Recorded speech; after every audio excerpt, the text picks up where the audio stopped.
Est-ce que vous saviez qu'il y a une ombre dans l'armée de Jinwoo qui a déjà désobéi à un de ses ordres? Et ça a failli causer le plus gros incident de Corée. Cette ombre, c'est son ombre la plus puissante actuellement, j'ai nommé Beru.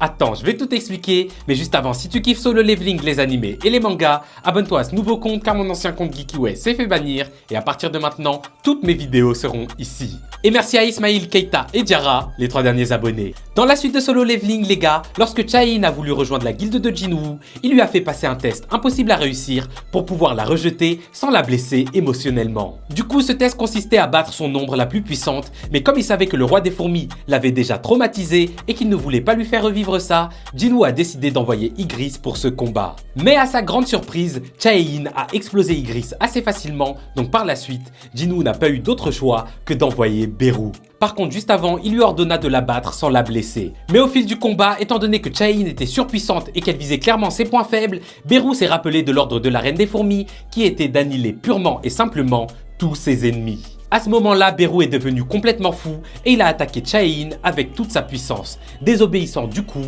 à l'ordre donné par Jinwoo.